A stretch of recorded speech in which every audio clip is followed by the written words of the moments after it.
The study session meeting 25 to order. City Clerk, may we have a roll call, please? Councilmember Carnevale, Councilmember Lamb, Here.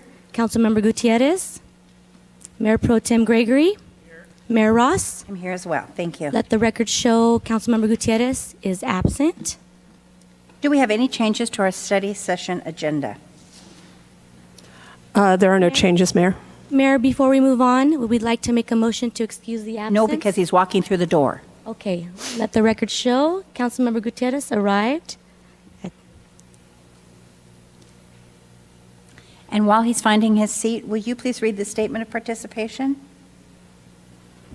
Public comment is the opportunity of members of the public to comment on items that are within the City Council's jurisdiction, but not on the agenda. Because of restrictions contained in California law, the City Council may not discuss or act on any item not on the agenda, but may briefly respond to statements made or ask a question for clarification. The mayor may also request a brief response from staff to questions raised during public comment or request that a matter be agendized for a future meeting.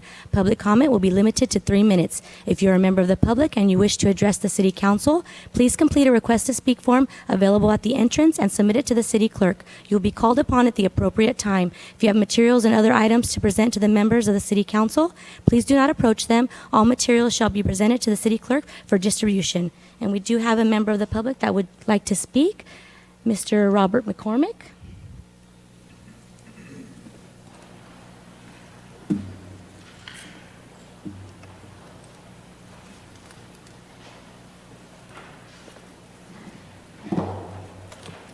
Good afternoon, Mr. McCormick.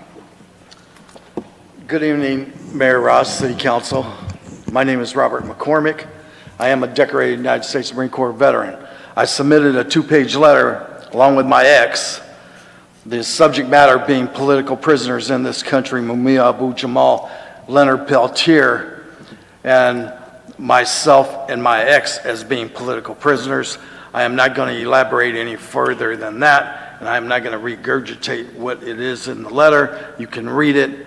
Thank you. Have a good evening. Thank you so much. Our first item up tonight in our study session is Mayor Ross, let me I'm just sorry. ask if there's anyone else who'd like to provide Thank you. comments. Are there any other members of the public that wish to comment on items not on the agenda? And I see none. Thanks so much. Our first item up tonight is the Riverside County Animal Control Field and Shelter Service Contract. This is for review and Good evening, Mayor and council members. So tonight in study session, staff will be having a discussion with you about our city's contract with Riverside County for animal care. Commander Hanley is going to be making the presentation, and the council had directed staff to look into whether there were any other alternatives to working with the county for field and shelter services, and then also to discuss whether we wanted to keep at a part-time staffing level or go to full-time. So Commander Hanley is going to lead you with that discussion. We also have Kim Youngbird, who's the Assistant Director for Riverside County Animal Services, who is also here. So if there's any questions for the county, she is available for you as well. And with that, I will turn it over to Commander Hanley. And just for the record, we also have our Director of Animal Services, Mary. Oh, she snuck in. I'm sorry. She's little. She just sneaks in. All right, good evening or good afternoon, Mayor, Mayor Pro Tem, council members, City Manager, and Chief. I'm Commander Hanley. I'm currently assigned to the Patrol Division of our police department here in Cathedral City. Tonight, we're going to be discussing the Riverside County Animal Control Field and Shelter Services contract, which has been presented to us. A little bit of background on this contract. Cathedral City has been contracted with Riverside County Department of Animal Services since fiscal year 2005. Our city currently is considering entering into a new 3-year contract. This contract period actually began July 1st, 2025 and will conclude June 30th of 2028. We're tasked to investigate other local resources or alternatives to contracting with Riverside County Animal Services. We sought information from the City of Palm Springs and the City of Desert Hot Springs. Unfortunately, the city of Palm Springs notified us that they have no ability to assist us in either, as well as the city of Desert Hot Springs did not have any ability to assist us with field or shelter services either. Aside from seeking alternative agencies to assist us with field and shelter services, we also were tasked with comparing a part-time and a full-time contract option with Riverside County Department of Animal Services. Nate, Our- can either you or your microphone get closer together? Thank you. There we go.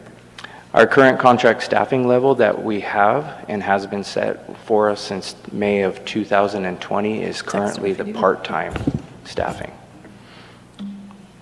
So a little bit of historical data. Over the last fiscal years, Cathedral City has paid the following amounts for animal services through Riverside County. Fiscal year 22 to 23, we paid $321,575.12. Fiscal year 23 to 24, we paid $302,843.75. And fiscal year 24 to 25, we paid $446,848.29. Continuing our historical data, currently, as I said, our contract is a part-time contract. Any calls needing immediate response, Monday through Friday, 8 to 12, those are handled as part of the contract. Anything PM or AM? 12 p.m. Thank you. Anything after 12 p.m.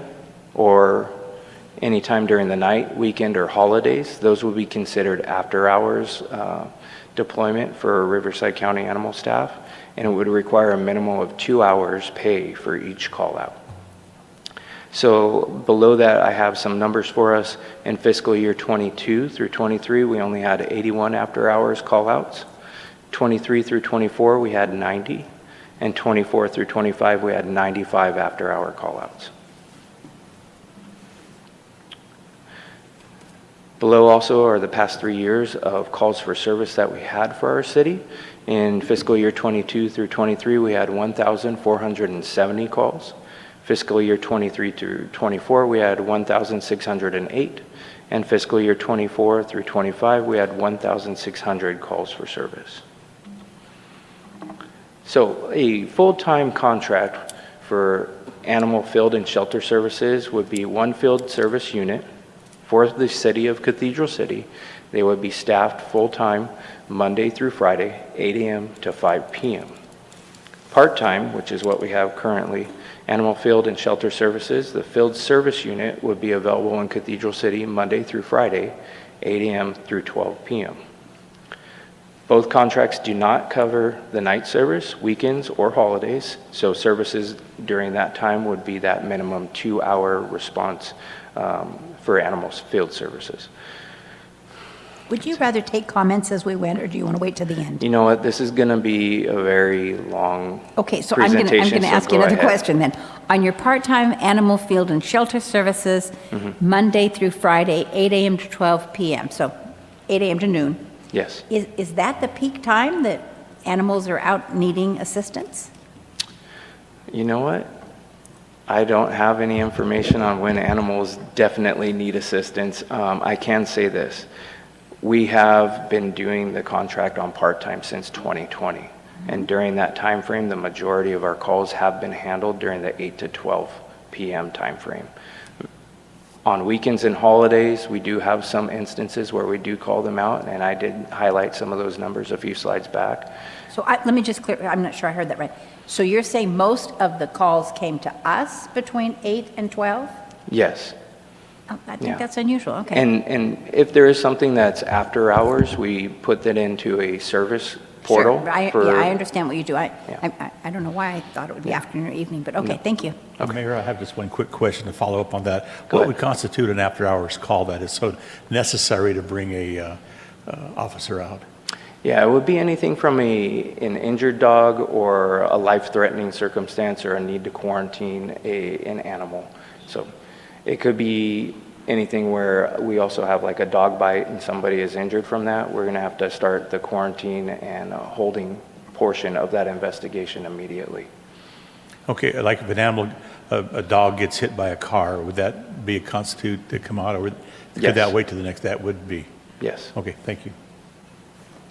Okay. So at the bottom here, it also says that both contracts, regardless if we choose full-time or part-time, would require us to host a spay and neuter clinic and one vaccine, microchip, and licensing clinic for our city. Each clinic cost $3,500 through the County of Riverside. And do you take into account that we have many people in our community that do host those on our behalf? So Or does it that, have to be with our title sponsor name? correct. So if we choose to do like a nonprofit option, we would not be paying the $3,500 to the county. We would just have to show that we did these clinics. Okay, thank you. All right, so some numbers for us for the full-time contract for fiscal year 2025 through fiscal year 2026. For field services alone, on full-time rate, we would pay $293,960. The shelter services for that first fiscal year would be $313,000, $360. Brings us to a total of $607,320. For fiscal year 26-27, field services would increase to $316,186. The shelter services would also increase to $396,658, bringing us to a total of $712,844. And then fiscal year 27-28, field services would be $331,996. Shelter services would be $452,190, bringing us to a total of $784,186. So that is the full-time option. And do you have any ability to offset that with your counterparts to know, is that just right in the sweet spot? Or, I mean, not that there's a sweet spot for dogs that have been hit by cars, that was a poor euphemism. When we're talking about shelter services, there's a specific way that the county attributes how we do our shelter services and how we do our field services. So the cost of field services is for that officer and his vehicle. So that's what attributes the amount there. Because it looks like it just goes up each year, sort of a small amount, you know, a cost of living kind of a thing. Right, and what we're doing is during this contract period, from speaking with Ms. Youngberg before, during Zoom and other meetings, what we're doing is we're slowly adjusting the rate to what it should be. Thank you, I appreciate that. So if we choose the part-time option, which is currently what we have, the field services is $146,980 for the first fiscal year of 25-26. And the shelter services would not change. So the amount that we saw on the previous slide, and I'll go back to it, for shelter services full-time is still the same amount as it would be for part-time. So, and the reason for that is we can't have a part-time shelter services. These animals need to be cared for 24/7. Fiscal year 26-27, field services would increase to $158,093. And fiscal year 27-28, field services would increase to $165,998. So what's not included on that, and I've included it in the next slide for us, would be the cost of the clinics as well, and then the current after-hours or overtime rate. So if we look at the bottom of fiscal year 25-26, you would see that our cost, $614,320, has an asterisk next to it. That doesn't account for after-hours being called out. We would have to run a reasonable number for what we would expect for the year to get it closer to actual accounting for that. But like we said, after-hour services can't be forecasted to a certain amount with definity. So fiscal year 26-27 for full-time would be $719,844. And then fiscal year 28-27 for full-time would bring us to $791,186. For the 3-year contract at the bottom in the right corner, we have the total would be $2,125,350. That would be for full-time. Okay, moving on to the part-time. So if we look at the part-time, the numbers change. For fiscal year 25-26, the part-time total amount with the clinics added in will be $467,340. For 26-27 fiscal year, it would be $561,751. And for fiscal year 27-28, the total year will be $625,188. So at the end of that 3-year contract, it would bring us to a grand total of $1,654,279. Can you remind me of the last one? What was the 3-year total on the last one? 2.1 million, 2,125,350. Thank you.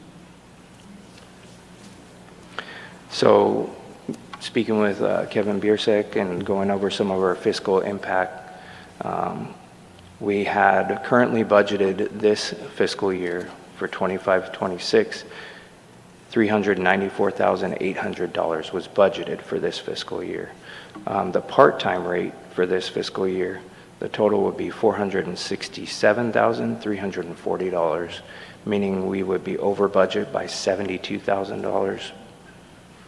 And if we choose the full-time rate for this fiscal year, we'd be over budget by $219,000. And then in fiscal year 26-27, which we already had set, we had budgeted for $414,540.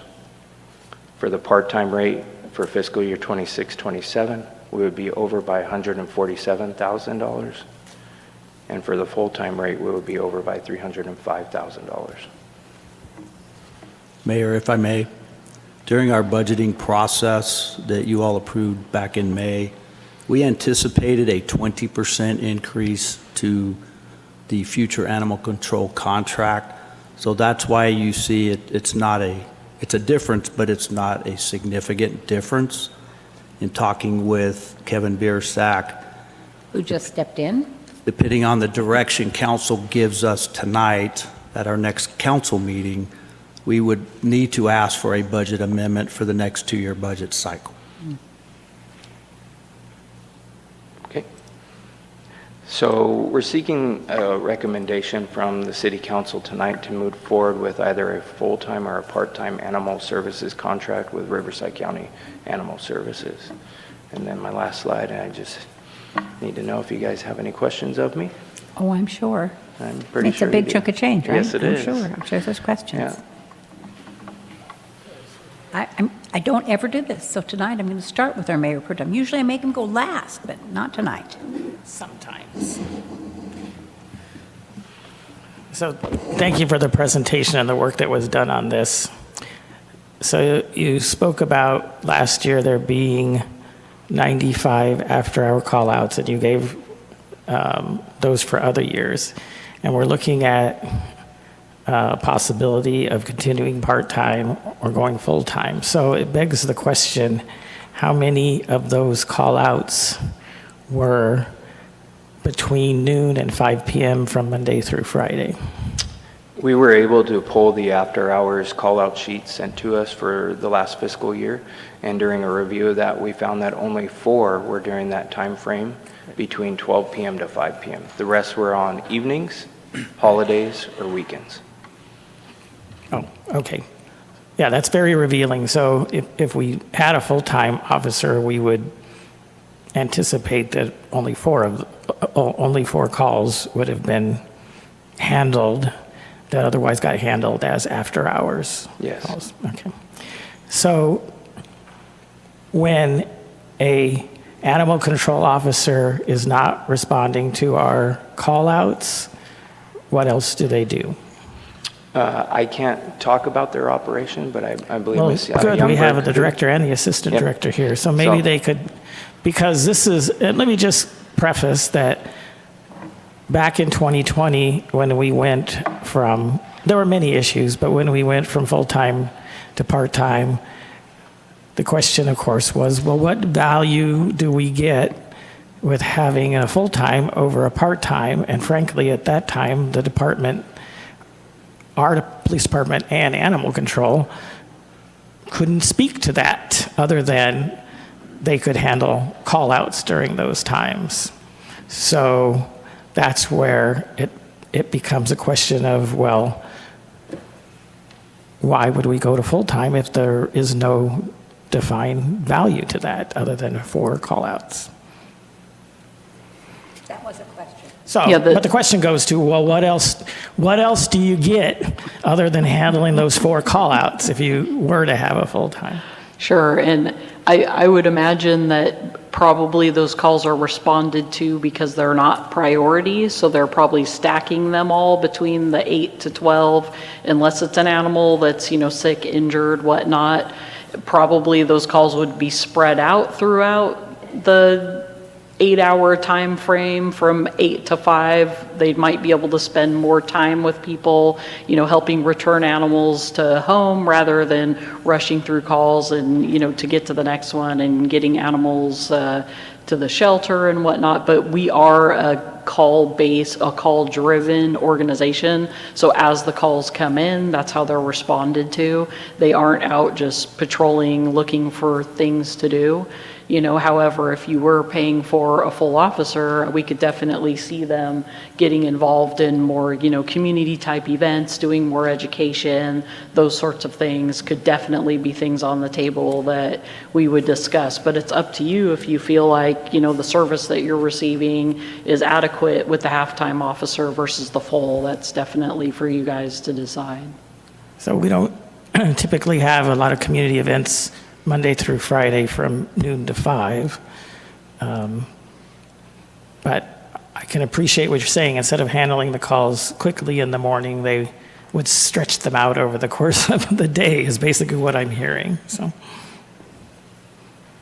Excuse me, I just wanted to add, do you anticipate growth over the course of the next 3 years? And is that a consideration? growth in what way?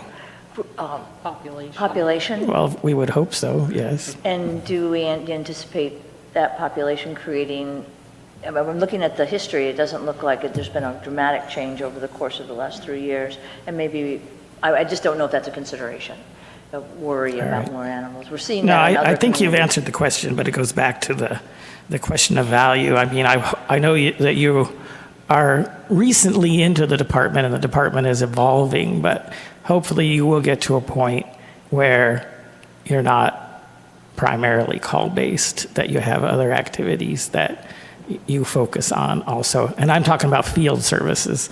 I mean, I know you have the shelter services aren't a question because we're not looking at a part-time or a full-time. That's why I'm focusing on field services. So thank you. Thank you for that. So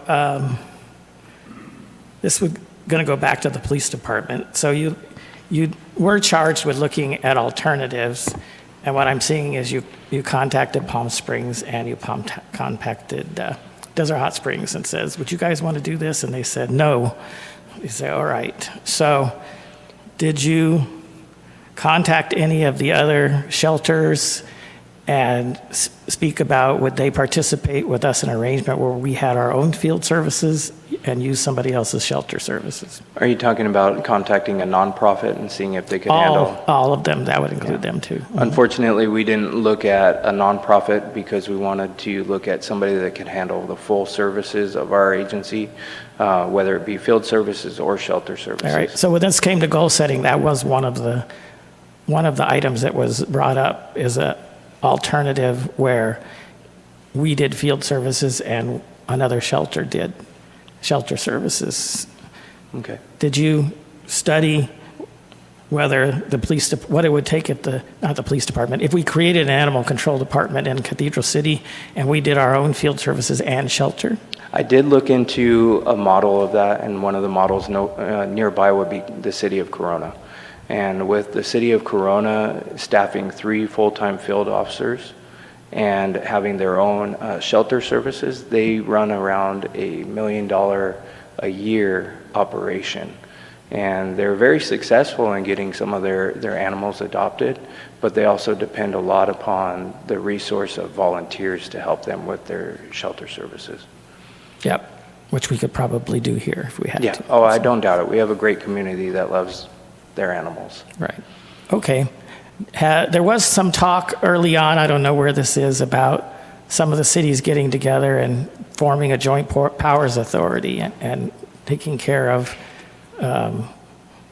field services or shelter services or both.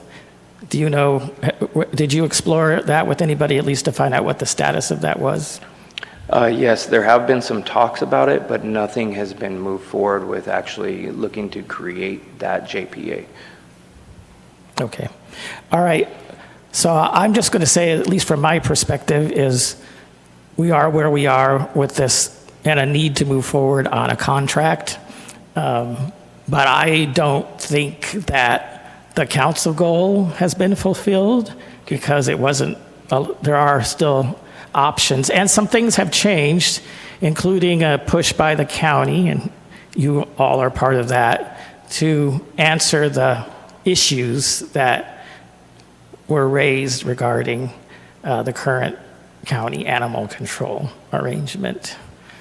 So I think that is important to note because as a partner in that, the animal control with the county for our city for quite some time, I think maybe since the city was formed, that we should be part of trying to fix that. But I think we also need to be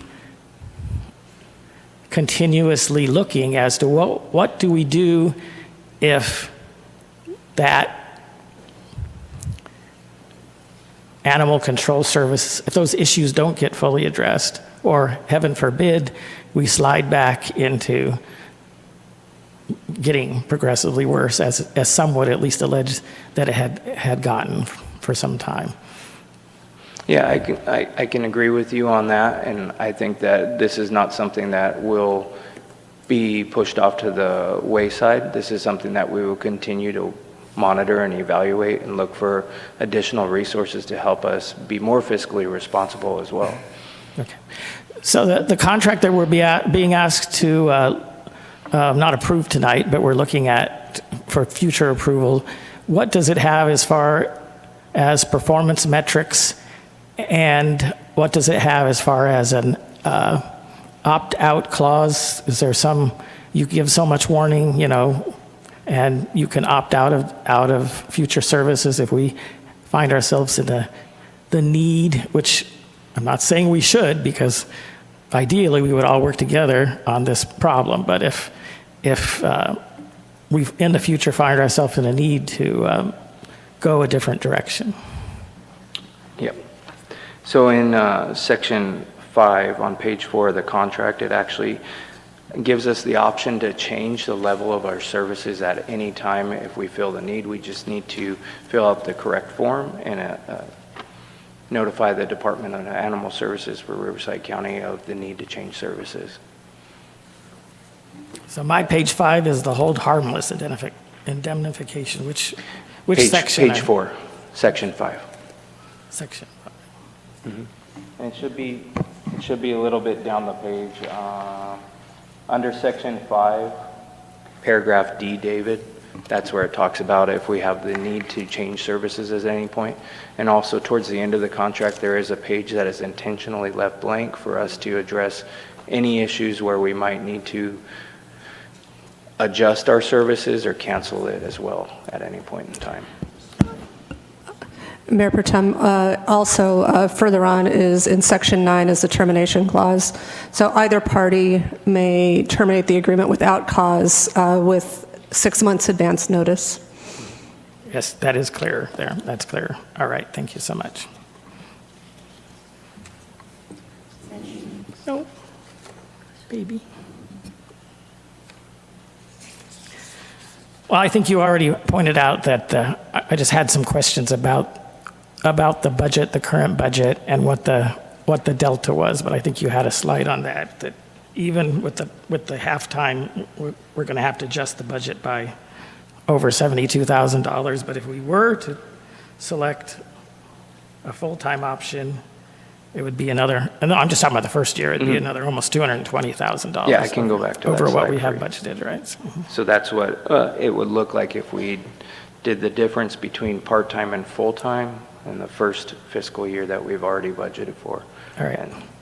And does staff have a recommendation as to part-time and full-time? Well, Does the chief?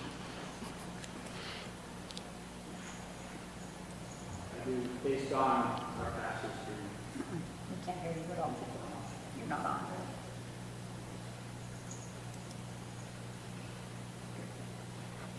Good. As this council knows, in 2020, when we were facing certain fiscal issues with the city, that was when the decision was made to go to a part-time animal control officer. As we have moved forward, and here we are today, to look and entertain a new 3-year contract, when I look at calls for service, and I look at the 95 calls that were outside of our contract time, 8 to 12, and 91 of them being beyond an 8 to 5 full-time contract, my recommendation would be that we remain with the part-time animal control officer, knowing that we have the ability to change service levels in this current contract and exploring other alternatives. We also have the ability with 6 months' notice to completely opt out of any future obligation in this contract. I will follow up. There are discussions with the central part in the pass area to look at the formulation of a JPA that multiple cities would participate in. It's very infant right now, but I am in discussions with other chiefs on that type of a model. All right. Thank you. Thank you. And I'm encouraged to hear, again, I hope that we're going to continue to see such a great improvement in the county system that we don't even have to consider, and maybe other cities don't either. But it's just to be fair, and again, it's not to knock anybody in the room, because I think part of the reason you're here is because there was recognized that there were issues. And those of us that have been around a little bit, including myself, because I served for at least a year, maybe 2 years on that on the committee, and I have some previous experience with the sheriff's department, being a county employee myself, and having all kinds of meetings with animal control, and it's been something that needed some reform for a while. So I'm encouraged. I don't ever want to knock the people that have come to reform, and want to make sure we give them their support for the reform. But we also need to, as a city, continue to look at our options and work within those to make sure, to encourage the county to improve and to make sure that we're providing the best service possible to our citizens. And part of that, of course, is cost. So I certainly am open to listen to the rest of this discussion, but I concur with your reasoning there. So that's the way I'm leaning at this point. Thank you, Mayor. Councilmember Lamb? Thank you so much, and thank you for your presentation. And my question was answered with Mayor Pro Tem. My thought was, what is the need of the community for either the existing resources or more resources? But then the issue of the contract came up, and I appreciate your clarification on that. So who is the body? Maybe it's the person who represents the animal control, but who makes the determination that we have a need for expanded services, or this is not working for our community? Who brings that information to us? Otherwise, we wouldn't know. It would be city council, it would be our community members, and us being able to identify the need for additional services or additional time in the community. Once we were able to understand that need, then we, the police department, would come back before this council and ask for either additional services through our existing contract or other alternatives that may be out there for us as a city. Okay, thank you. Thank you for that clarification. Thank you. Thank you very much. Councilmember Gutierrez? Thank you, Mayor. Thank you for the presentation. My question is, do you know when the current contract ends? So our previous contract ended in June of this year. Oh, okay, on the so 30th. so this time we have no contract. Yeah, currently we're outside of contract. This new contract, which we're discussing tonight, would have begun back in July on the 1st. Okay. Now, my question, it was probably partially answered by our chief, but I just want to make sure that I understand and people understand. Now, If council agrees to go to option 2 to a part-time employee, but services exceed the expectations of a part-time employee, can we adjust the contract later on and go to a full-time employee? Yeah, that is one of the clauses that we had talked about with Councilmember Gregory, and I believe it's on page 4 where it says we can adjust as service need. So if the council and the community and the department decides we need to move to full-time, then by all means we can contact Animal Services and adjust our contract. And that will be completed in a proration basis? How would that be done? So yes, the service cost will be prorated at that point. Well, thank you, appreciate it, thank you. So is there any way that the police department could maybe pick up some of the slack on the after-hour contacts? Because I know that gets pretty expensive. Because you'd mentioned like reports or things like that. Would the police department be able to do the report of a dog biting or something to that effect? Could that eliminate any calls for service? Well, regardless of whether or not we take a report, Animal Services will take their own report as well. But do they got to be called out that night, Commander, to get that report? Or do they do their own investigation? If it's an emergency incident, then they will have to come out, yes.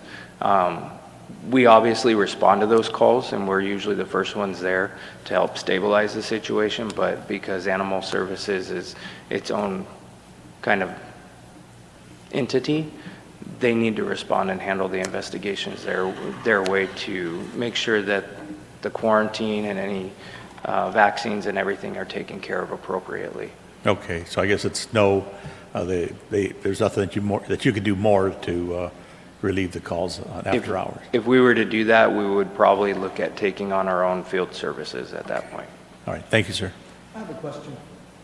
Piggybacking on his question, now, if, for instance, there was a cat that was killed after hours, instead of calling them, is there any way possible that we can probably just get a bag and dispose of the dog or the cat or dog and contact them the following day?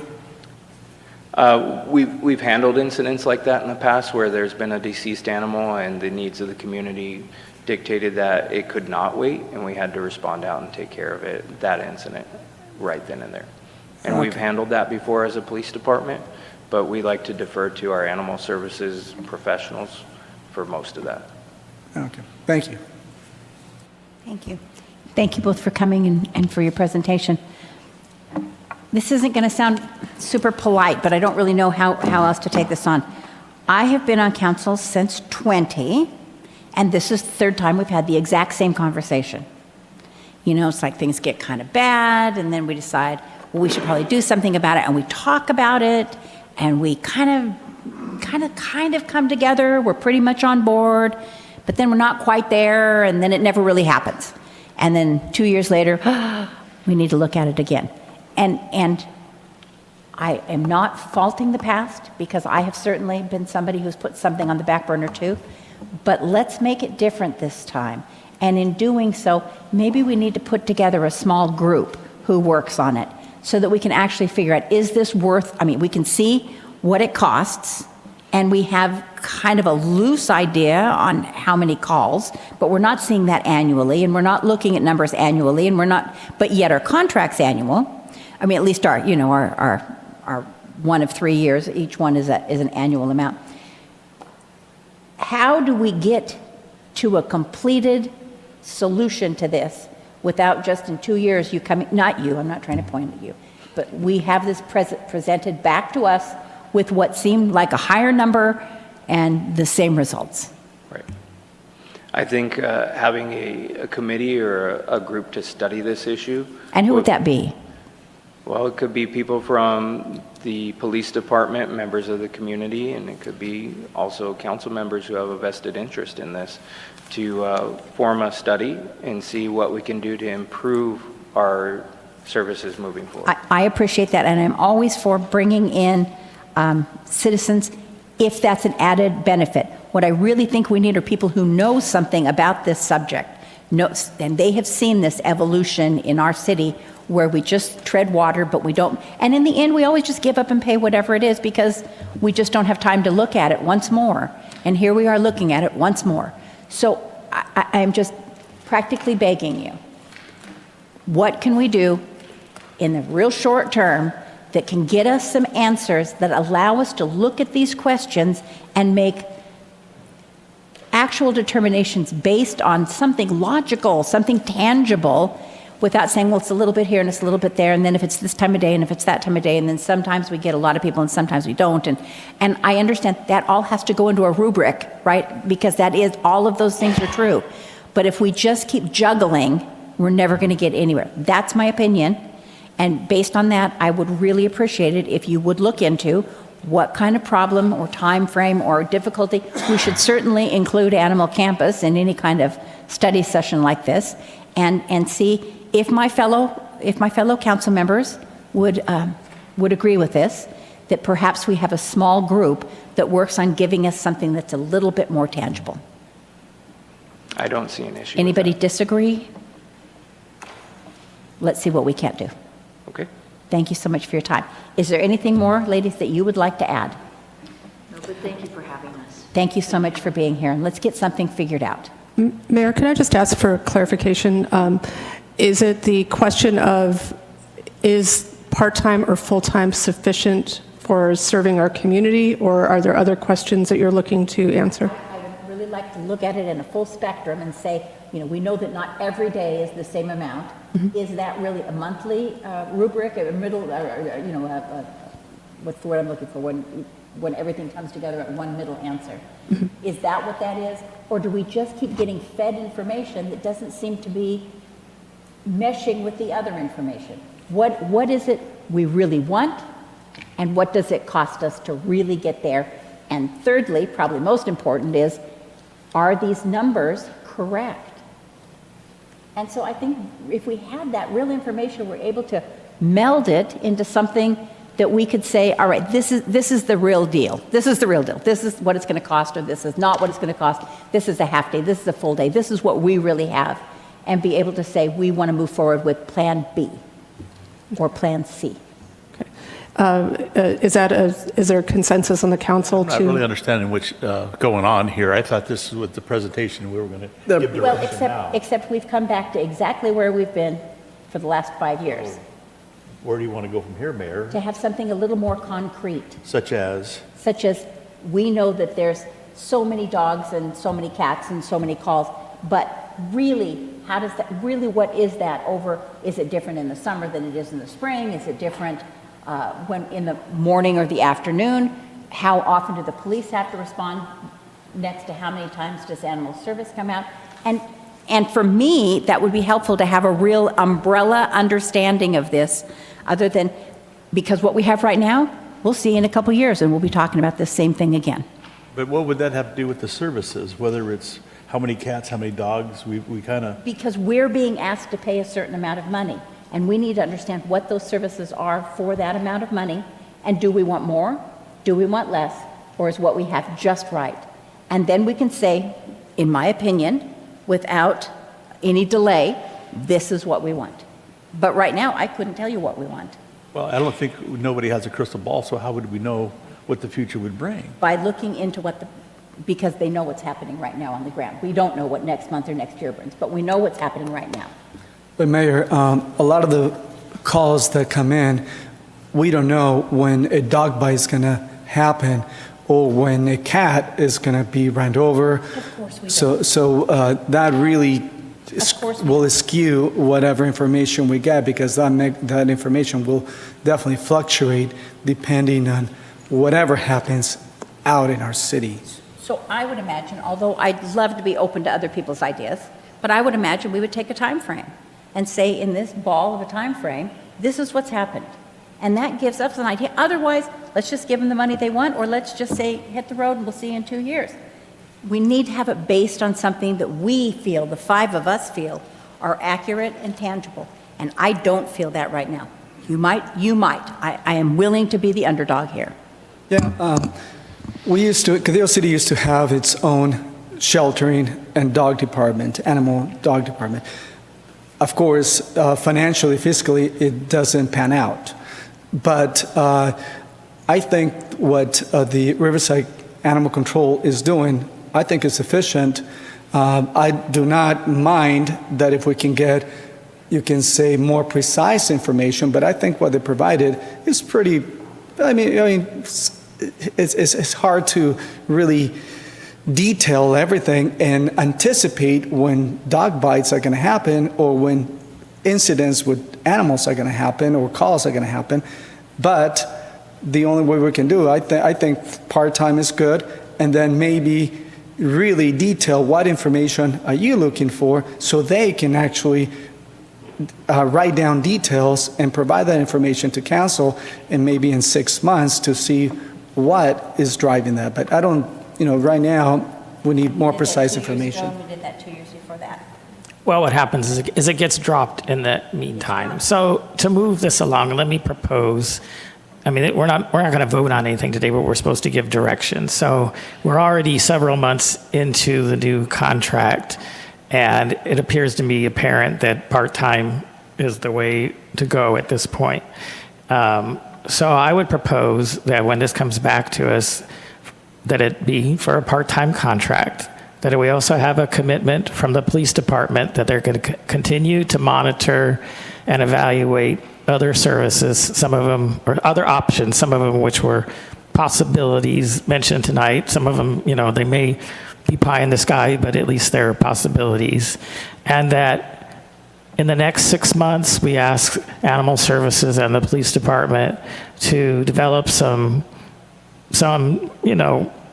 real-time data that can be shared with the department or with the council in a study session, perhaps in 7 months from now. So we have about the next 6 months to work on this data, and about 7 months, be about maybe April or so, that we have another study session, because the contract will already be approved part-time at that point going forward, but we'll have the option to edit it, and we can see all of the continuous improvements, and I'm hoping we're going to see from Animal Services, but we can get some real defined data about what goes on a day-to-day basis with our contract, and so we can see, or it can be suggested if there's holes or other fixes, or it's just the way it is, those types of things. So I would propose that we move forward with those 3 things that we do.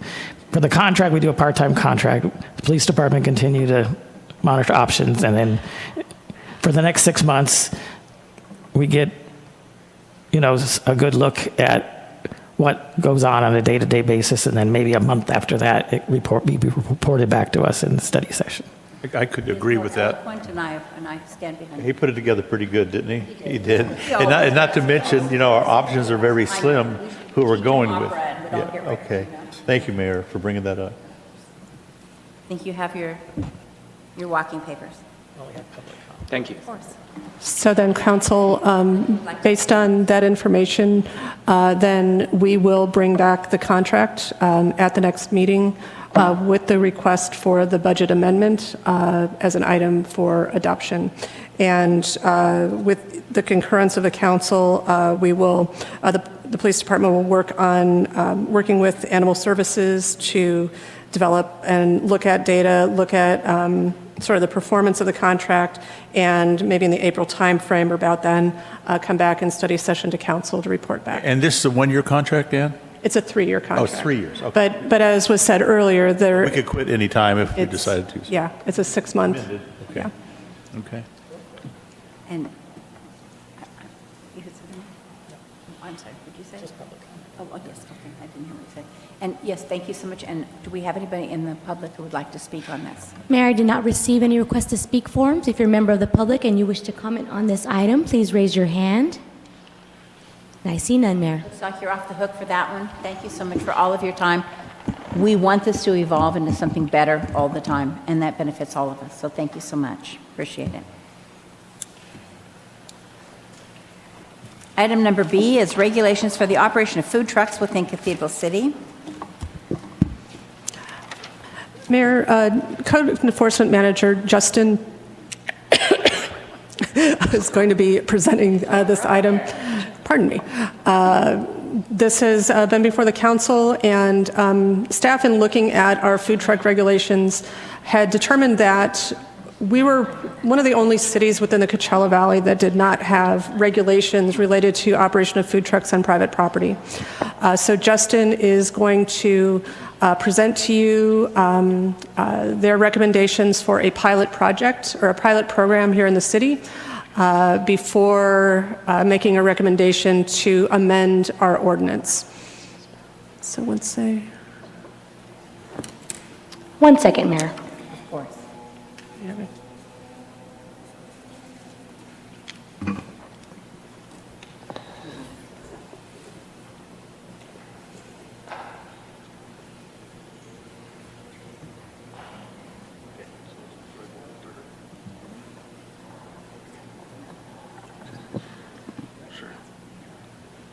Little technical difficulty. Please give me 1 minute for the new slide PowerPoint to pop up and populate. We've got you. Oh, I thought you were talking to Christina. I'm sorry. I can bring this one up in the meantime because there is some background info on this one that we can start with.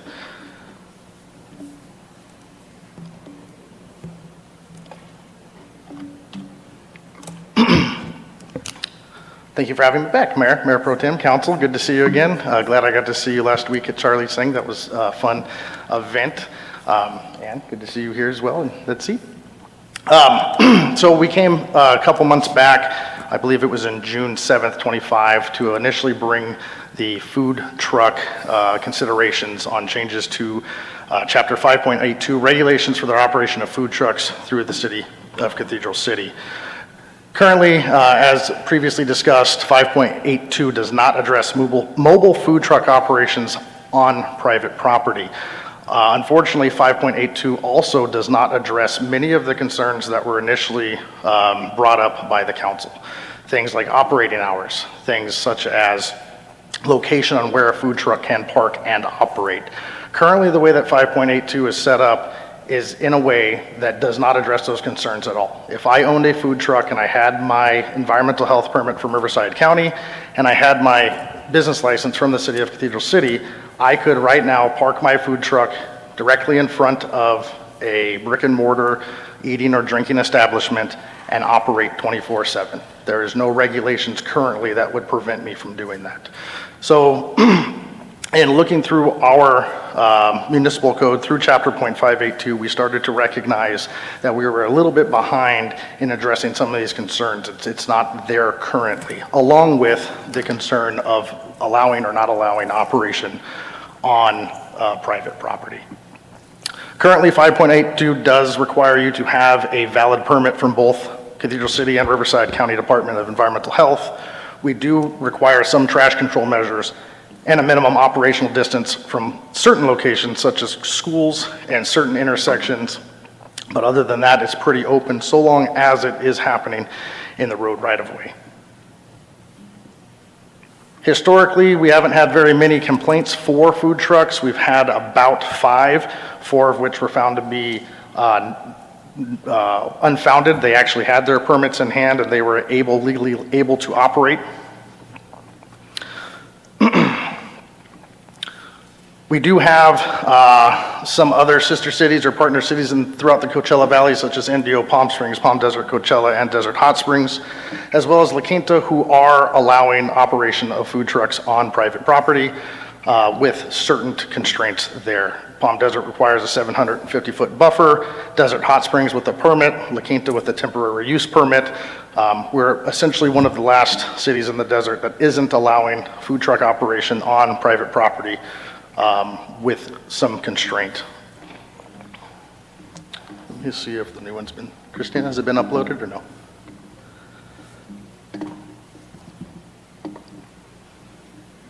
There we go. Thank you.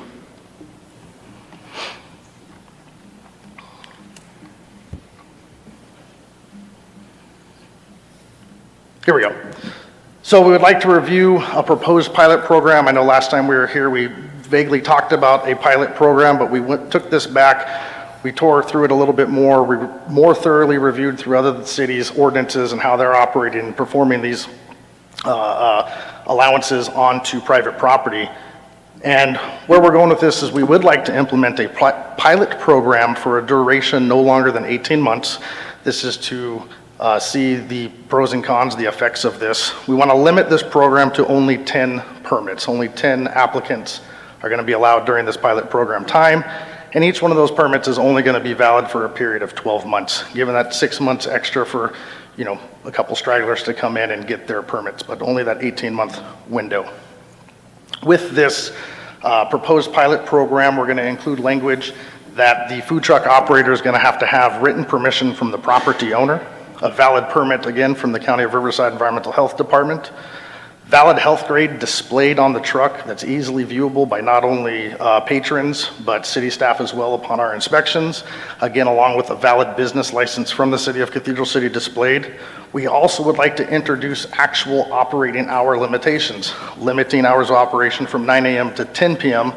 unless otherwise stated through a special use permit. So this would close that gap and that concern initially brought up by council of being able to operate 24 hours a day, 365 days a year. Site of operations to be kept clean and safe at all times. That's no change from what we already have. They must remain parked for a substantial period of time, unlike what we currently have, where they can park, sell, and within a reasonable amount of time move on to the next place. If they would like to stay permanently affixed to a location, that location would have to be within 200 feet of a legally approved and permitted and accessible toilet and hand washing station. This does not include allowing of temporary toilets or temporary hand washing stations. That would not be allowed. They would have to partner with that brick and mortar or that property owner for a business and not only allow access to their staff to use the restroom and wash their hands, but customers as well. There'd be no exterior storage of equipment, trash, or materials such as the generators or other things.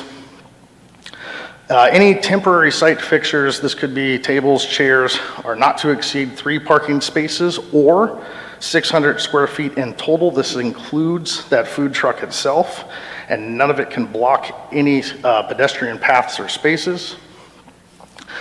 Obviously, the vendor is going to be responsible to clean up, collect, and properly dispose of any site waste that's left, and then also still the serving or consumption of alcohol is strictly prohibited. That's not going to change. With this, we would like to also limit with the food truck being parked within 500 feet of school property between certain hours unless they have written permission from that school's principal. And then here we go with the eating and drinking. We would like to put limitations on where a food truck can park. Currently, again, not addressed in our current code, but they may not be parked within 750 feet of any permanently established brick and mortar eating or drinking establishment unless they have a special use permit or have written authorization from the property owner. In those instances, this would help close a gap where, let's say I own a brick and mortar restaurant and I also want to have and operate a food truck also, I would be able to do both in front of my property. I wouldn't have to abide by a 750-foot rule of my own restaurant. And then again, any food truck operator operating contrary to what we're bringing forward or what we would like to bring forward in this pilot program would be considered a public nuisance and would result in notices of violation or administrative citations just like we would currently. And then we'd also revoke or maybe even prevent them from obtaining their food vendor permit later on if they do decide they would like to do it lawfully. So the recommendation from staff here would be to adopt a pilot program for a period of 18 months, review and assess its impacts, the pros and cons weighed out to the community, go through case details and see if this has even been something worth adopting fully or incorporating fully into Chapter .582. This pilot program is not going to replace or repeal what's currently on the books. It's a this plus that. It's just simply to see if this is even going to be something worthwhile. And then also what kind of calls it's going to generate for service, whether that be complaints or if we're going to end up getting a positive reaction from the community for this. I would like to point out something that did happen fairly recently as far as the safety aspect is concerned. I know I brought that concern last time here at the podium. Just a couple weeks ago, actually, a permitted food truck in the city of Coachella was involved in a vehicular accident which caused great destruction to the food truck itself and injury to the food truck operators. They were illegally parked in the road right-of-way, and due to a collision, were actually injured. So it would be nice to have that taken off the table and provide a safe spot for patrons and the business owners. So I'm going to open it for questions and discussion. Obviously, we're not going to make a decision tonight, but what we would like to have is input from council to bring this back for adoption, for the pilot program to be adopted and implemented. Councilmember Carnevale. Thank you.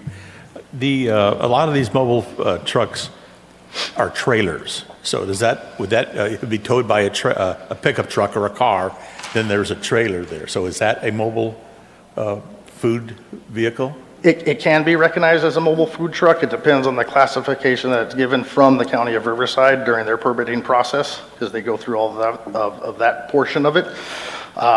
So they could be considered an operable food truck, yes. Because when I think of food truck, I think of somebody inside a vehicle preparing the food, not standing outside like a hot dog vendor. It would not be that. A mobile food facility is something that you would be physically in. This would not be,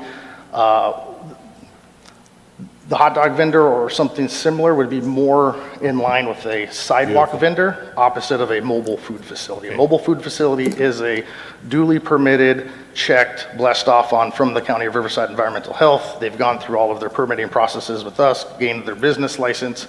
It is essentially a restaurant on wheels. Nothing like a pop-up tent with tables and the lighting and outside cooking. Okay. And they do provide a Cathedral City business license, right? They have to purchase a business license, okay. So now, one thing I was talking to Ann about that really kind of, I didn't like when we used to have the food carts, the vegetables and the fruits, was their signs. They would come up with cardboard signs with spray paint on it. So is there going to be some kind of an ordinance if the food truck wants to put out advertising their food? Are we going to have some kind of an ordinance where it has to be a proper sign? I'm not saying no, they can't do it, but if it's a sandwich board that's really nice, but I just don't want to see. So we currently on the books already have a temporary sign ordinance, and we would just make them comply with those ordinances that are already on the books. Okay, then the last question I believe I have is the trash. I worry about them leaving a big box of trash behind. What would the fine or citation be? How would that be taken care of? So that's also already in the municipal code as far as leaving that stuff behind, and we actually have 2 routes there to compel both the agreed property owner as well as the vendor themselves. So we have 2 avenues, 2 notices of violation, 2 separate administrative citations if need be that can be sent to both to encourage both of them to continue compliance with the code. Okay, I think that's... So we can hold both responsible. Okay, thank you, thank you. And I'd like to also clarify that this would not allow for any type of food trucks to be parked on unimproved properties. They already are not allowed, and that is not something we're interested in allowing. Don't pull your food truck up onto an empty dirt lot, because there are safety considerations and health considerations with the dust, debris, parking, things of that nature. And is there hours, a limit on hours in the evening? Currently, no. But what will it be? With this pilot program, we are introducing hours to be 10 to... 9 a.m. to 10 p.m.? That's good. All right. I missed that. Where is it? 9 a.m. to 10 p.m. 9 a.m. to 10 p.m. Thank you. Perfect. Right here. Limit operating hours from 9 a.m. to 10 p.m. unless they have an approved special use permit. This could be something that, say, the car dealerships want to do some type of sales event or release of a new vehicle or something that they could have a special use permit provided to them that allows prior to 9 or after 10 p.m. We're going to do a midnight madness. There we go. Councilmember Gutierrez. Thank you, Mayor. Well, you could have waited to actually answer my first question regarding improved or non-improved property. So you already answered that question. My second... While you're there, could you define improved surface for us? So the way that we're looking at an improved surface is there has to be some type of primary use established to it, not just an empty, vacant dirt lot. The surface itself, paved, unpaved, dirt, gravel, stone, paver. Can you define what you would consider an improved surface? An approved surface or a primary use area would be a parking lot, but with a business associated. It can't just be gravel, dirt, whatever, by itself. There has to be a permitted, So approved do we use. allow anybody to operate a business and have an unpaved parking lot? It always has to be paved. To my understanding, yes. So by leaping over a couple things, I'm hearing paved. Paved, correct. Okay, thank you. Sorry. No, that's okay. Great question. Now, you say that if approved, the food truck must have facilities within 200 feet. Now, I would like to actually make that closer. 200 feet. A lot of people, they're just down the hallway and they don't even wash their hands. So if you think about 200 feet, that will actually be a safety concern, health concern. So I would like to actually scale that to between 100 to 150 maximum. So I want to make sure that the bathroom facilities are actually as close as possible. And I think probably 100 to 150 feet actually will be reasonable. Okay? And then... So what do we do currently at La Caravana? Yeah. Before you just accept that, can you explain your thinking behind 200 feet, or was that just... So we've kind of modeled a lot of this language off of already previously established models from other cities in the valley, that they've done their research, they've gone through their things, and then working with Andy on coming up with the language for here. It was just, there was no science behind that number. It just seemed like a reasonable amount based on parking lot sizes versus how far the primary use building is in the parking lot. It would allow a little bit more leeway of where to park the vehicle to not block pedestrians, to only limit it to those 3 spaces and those 600 square feet. It just gave a little bit more leeway to where they can park into that parking lot. And Justin, could you clarify that if a person is operating a food truck, that there would be a requirement for them to have some type of hand washing station inside the truck for their business use, or would there be any kind of requirement like that? I can clarify, that would be primarily on the Riverside County Environmental Health, but it is to my base knowledge that yes, inside permitted mobile food facilities, there is some type of hand washing and cleaning station inside, just not a restroom. Thank you. So Justin, I was talking to our mayor, and to clarify the toilet facility, they cannot be a portalet. There must be a fixed bathroom. A legally permitted toilet facility inside of a brick and mortar. So we've gotten a couple different answers on that, because I know we asked staff that earlier this week, and we're told they could be portable if they had a special use permit. So can you Special use permits are for, special use permits can allow lots of things outside of the operating hours to use porta potties in conjunction with a bigger event. But on the regular, as far as this pilot program and my food truck park in front of your business, no, I could not just have that. And we wouldn't really be looking at handing out special use permits simply to allow toilet facilities. It would have to be in conjunction with a larger event. A need for the toilet facility, temporary toilet facility, would have to be presented. We'll touch back on that one. So temporary toilet facility, I see porta potty. Yes. What am I supposed to be seeing? Is it a porta potty? We're talking about- Just a plastic porta potty? It could be a porta potty or even a trailer with restrooms and hand washing stations inside, but those are all temporary in nature. Those are temporary. Yeah. So what we're talking about is we have to make sure that, for instance, if they would like to, if they get into an agreement, for instance, a tire shop, Yes. and the tire shop says, you're allowed to use my parking lot to But put in your food truck conjunction on. that they'd have to allow them use. My bathroom facilities are open to you. Now, if it's after hours, they would have to just leave the business open so they're allowed to use the restroom. Otherwise, they cannot operate, Correct. right? That will be whether it's a doctor's office that allows them to do that, or whether it's a tire shop or cabinet shop. Right? Correct. Okay, so we got that correct. Okay, good. Now, I want to make sure that you just mentioned an incident that happened, an accident that happened. I want to make sure that we require insurance. Probably, if it's food, if we require probably some kind of commercial insurance for them. And to make that's sure language, that is language that we can include. Also, especially if we do an overhaul of 5.82 and really redo the entire ordinance, we have seen example language from other cities here in the Coachella Valley that put a lot of emphasis on what types of insurance and what limitations and all of that. That's obviously something that we'd also consult with our city attorney as well to make sure that we have the proper language in there. So when you mentioned it before, it sounded to me like the person who was really responsible. Go ahead. Closer. There is a food vendor insurance requirement. Yeah, and it sounded like before when you were talking about it was the food vendor that got hit by a car.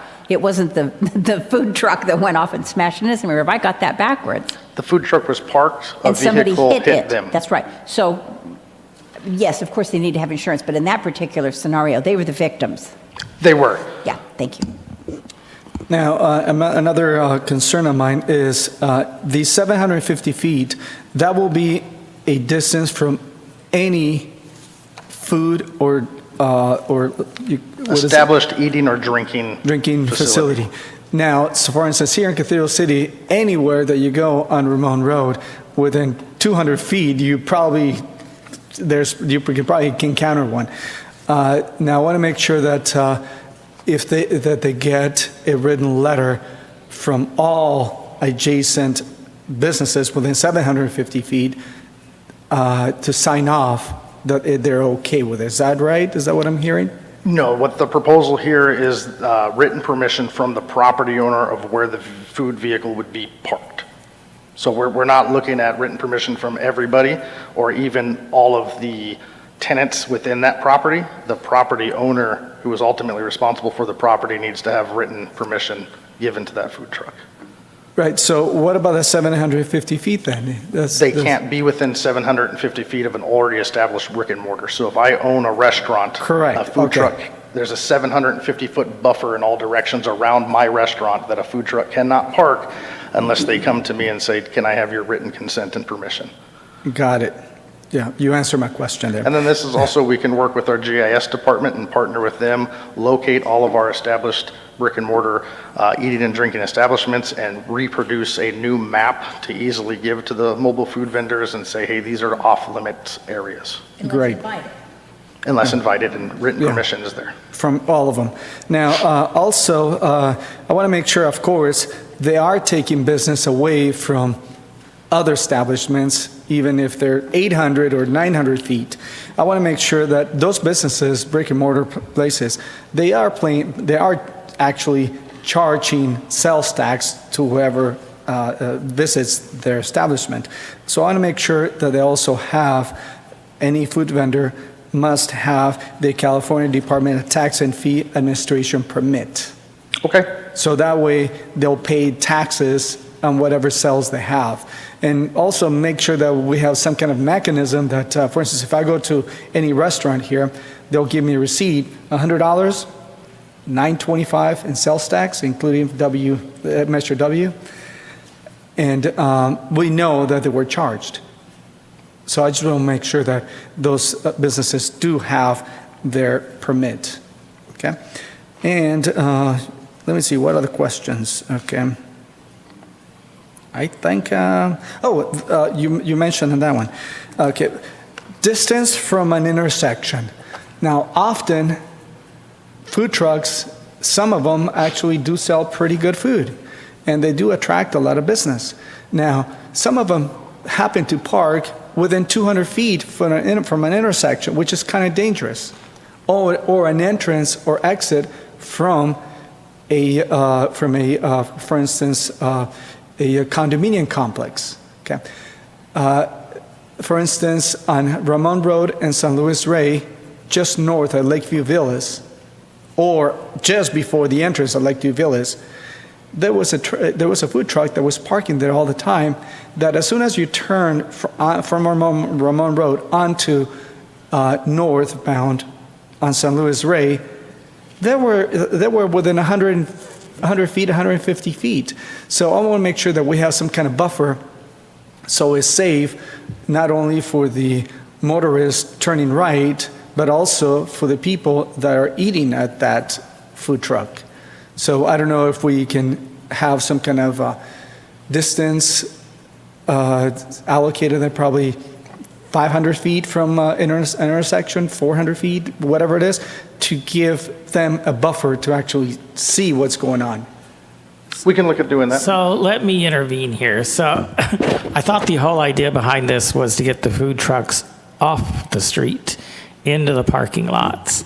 So why would we need to have a buffer then if they're off the street and in the parking lot? And then you say 500 feet, but they can't be more than 150 feet from the restaurant. So any business that's located on a corner or an intersection, well, you're not going to be able to have a food truck because the feet don't match up. So I'm getting concerned. I want to step in and try to answer this question. So I appreciate the question, appreciate the concern. And I think the pilot program that is being presented really is on private property. We have existing regulations for mobile food vendors operating within the public right-of-way. We're not proposing to make modifications or changes to Chapter 5.82 at this time. I think Justin said that it's a this plus that. Really what we're proposing this afternoon and presenting to bring back to City Council is a pilot program for the operation of trucks on private property. If there are changes that we need to make to Chapter 5.82, I think that's something that we can study in the next 18 months as we're going through this pilot program and proposing to make comprehensive changes to Chapter 5.82 at a later date. Great. Well, thank you. That was a big concern. So maybe in the future we can make changes to that particular ordinance. But great job. Thank you. And the only, it's not a question, it's a clarification. You listed all the cities and their little sentence about how they describe this, what they allow. It says, La Quinta permits operation on specific private properties with a temporary use permit. Would that be like a wedding, for a one-time wedding? Is that an example of something? That would be an example, Okay. yes. Or a particular event downtown in Old Town, or a particular slice of property that they've deemed, yes, But you're it's going to not come a and do something. predictable thing that they're going to show up every, okay. Not particular. That's all. Thank you. Got it. Councilman. Thank you, I'm Mayor. sorry, Pro Tem. Thank you, Mayor. Good. So most of my questions have been answered, but I was a little confused because at the beginning, and maybe it's just the way I heard it, you said, well, right now we don't really have a regulation that a food truck can just set up and operate right in front of a restaurant. And so it seemed that's the purpose of this is to limit that, but it really isn't the purpose of this. and then it gets confusing because you say, well, it's not, the other one will still remain in effect while this one is going, but then there's another part that says that any food truck operating contrary to the provisions will be declared an unlawful nuisance. So I'm getting really confused because then you added to my confusion by telling us a story about a food truck operating in Coachella and getting hit. Because I looked at this as, well, and you even talk about how you've only had a few complaints over the years, and so you believe that food truck operation is low. This tells me that this is actually a benefit to food trucks to do this because the rules where they can operate now are unsafe or cause them to perhaps be unsafe in their operation, really limit where they can be.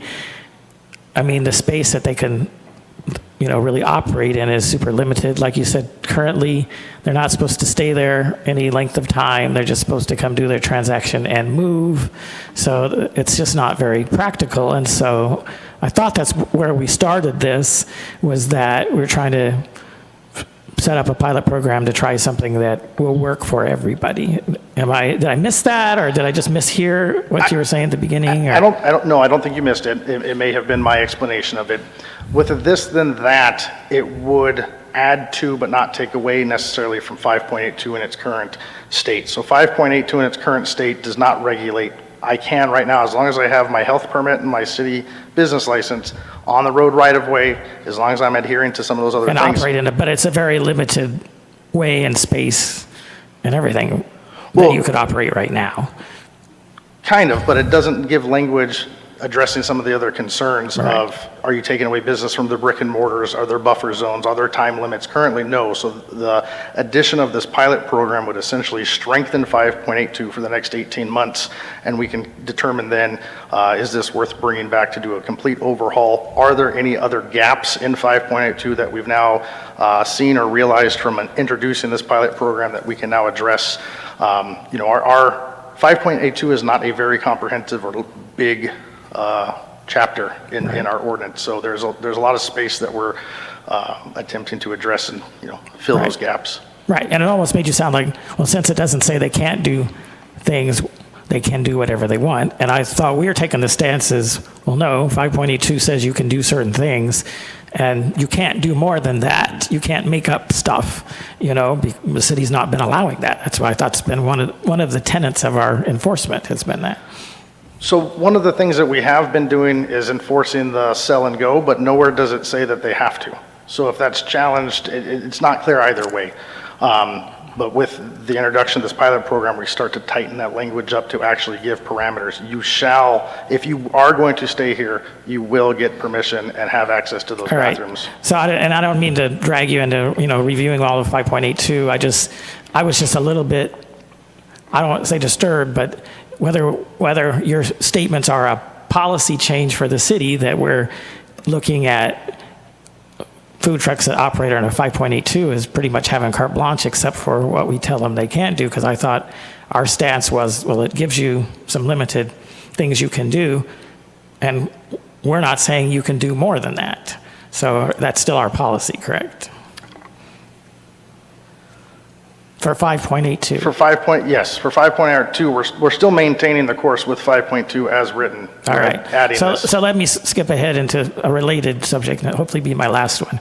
So it's a little confusing, at least to me, what I see in the language where it says that food trucks that operate contrary to the provisions within this ordinance are an unlawful and public nuisance and the revocation of, and will face revocation of their food vendor permit. So is that only the ones under this pilot program, or how about the ones operating under 5.82? So that would be everybody's still affected by that. We were just making it clear that if you did come under this pilot program, you're still held responsible to all of everything that's ordered. Yeah, it's still a little confusing. And then, because my next question is going to be, well, what about food trucks operating under a special use permit, or like we have Tastes and Sounds and we have food trucks? Are they going to be limited to only those 10 or 12 food trucks that have these licenses, or is that a different category? So the draft ordinance that you have in your packet, this perhaps is a little unconventional for council. It is an uncodified ordinance, and the difference between this and any other ordinance would be an amendment to Chapter 5.82. We'd be looking to amend the ordinance to permit the operation of mobile food trucks on private property. In this case, we're recommending a pilot program for a limited period of time, 18 months. And the idea here is by going through an uncodified ordinance, the council can express its policy, its desire, its intent to allow food trucks to operate on private property. And this ordinance specifically would regulate food trucks on private property and nothing else. So the provisions in the uncodified ordinance would simply apply to private property. 5.82 would apply to the operation of food trucks in the right-of-way. Right. So the current operations and things on private or public property with special use permits, that is going to continue unchanged while this is going on. Correct, and there is language so we're not in going to the end up with a uncodified. crossover where we have somebody on an SUP thing and they say, well, but you're not one of our approved food trucks, and you're off the road. And so The current code contemplates the allowance of mobile food trucks on private property through a special use permit. Okay. The uncodified ordinance does not change that. All right. Thank you so much. Thank you. That's what and I apologize for my confusion. Thank you for pointing out that the ordinance that's proposed limits the number of permits for food trucks on private property to 10. And would that apply everywhere, even where there's a special use permit? Well, it's going to apply to 10 permits. It doesn't say whether it's a special permit or not. Well, that was my question. We have we have a process now where we allow, and a lot of times there are, frankly, at city events where we allow a the variety intent of there- food trucks. And that should not apply to special use Okay, permits. so We'll if we look at need to that. tinker with language on That's that. 10 permits on private property, notwithstanding the special use permits. All right. Yeah, as long as we can clarify that. I know we're not actually passing the uncodified ordinance tonight, but maybe if we could make sure that that's clear, that would be better. Thank you. Thank you, Mayor. Just a little question. I'm from Oregon originally, and we would have food cart villages, where people would come, there'd be tables, and you could go to the different vendors and sit down and eat, not necessarily attached to a brick and mortar. That would not work here, would it? Because you have to be attached to a brick and mortar. Correct.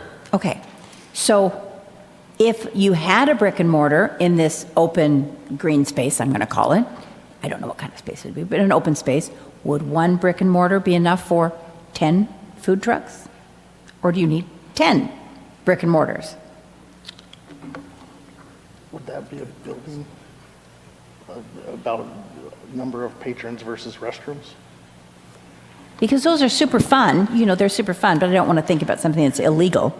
Right, so are you suggesting, I apologize, I was checking a message, but are you suggesting a food truck park? Is that the Something like that, a piece of property. It's fairly common in other places where you'd have several vendors, usually kind of in a circle or an octagon or something like that, and seating in the middle that everybody could join, and you can buy from the different vendors and take your meals. So I don't know that that's the intent of this pilot program, but you're right, that is an exceptional idea, and I think that is something that we would want to look at more from a land use perspective, more from a planning perspective. We do have the development code update underway, and if someone wanted to come in with a proposal to develop private property for the purpose of creating a food truck court or something along those lines, I think we'd be interested in having that discussion, but that would be outside of what the intent is with the pilot program. And would there need to be a brick and mortar building on that property, just one for all 10? Would you need 10 for 10? And I know you don't have it written, but just off the cuff, what's your vision? So I think the intent here, right? If you have let's say if you have a bar, if you have a brewery in Cathedral City, and you wanted to have a food truck outside serving tacos, serving food associated with that, there's an option to do that.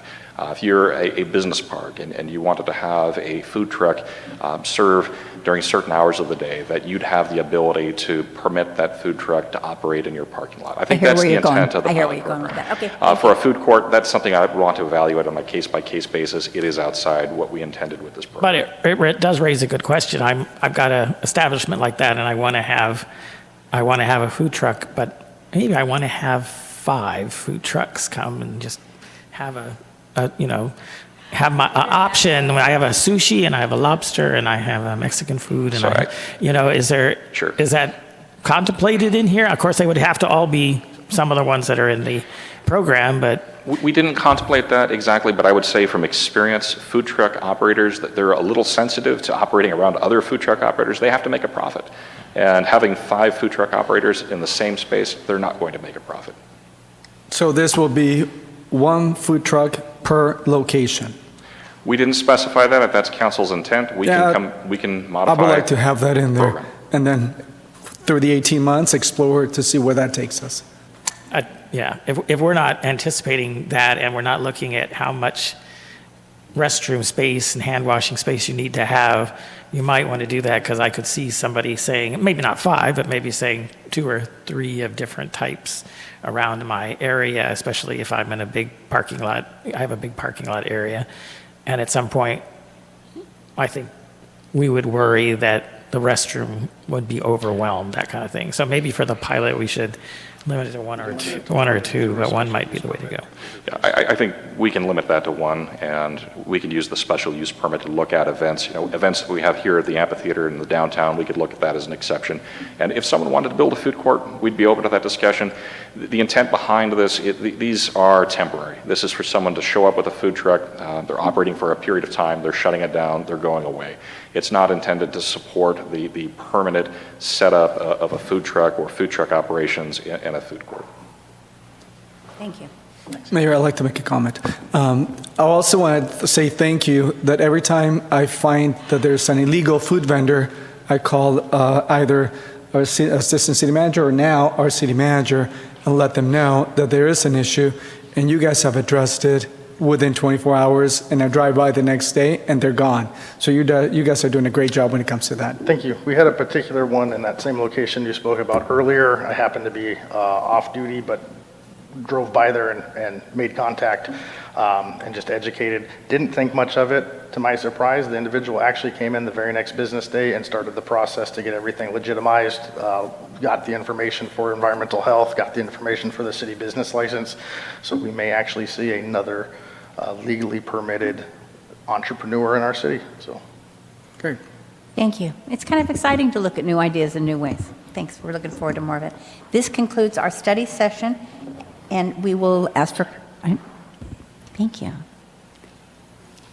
And before we go into closed session, are there any public comments on this? Yes, Mayor, we do have one that was received for the record. I'll read that one first. The following comment was received for the record, provided to the members of the City Council, and made available for public inspection at the entrance.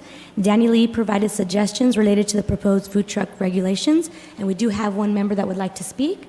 Next member is Erie Knox. Hi, everyone. Love this ordinance, can't get enough of it. Really happy that we're doing this. I think it's very encouraging. The only issue I have is the 750 feet. I myself have a temporary food facility in Palm Springs. It took me 3 years, $15,000 and the help of the SBDC to get that started. And I'm currently considering opening a food truck in Cathedral City or a brick and mortar. To open a food truck, it's going to cost me around $100,000. To open a brick and mortar, it's going to cost me $250,000. If I open a brick and mortar, I can do it right next to any other business. But what this is saying is that if I have less money to open that, then I have less priority on where I can open it. This 750 feet, from where I'm standing, that's across 111 at Grove Street. If I'm on 111, that's behind the Catholic Church. I don't think we want food trucks in our residential streets. And as Councilmember Gutierrez said, that's pretty much all of Ramon is restaurants, so I wouldn't be anywhere that there's public traffic.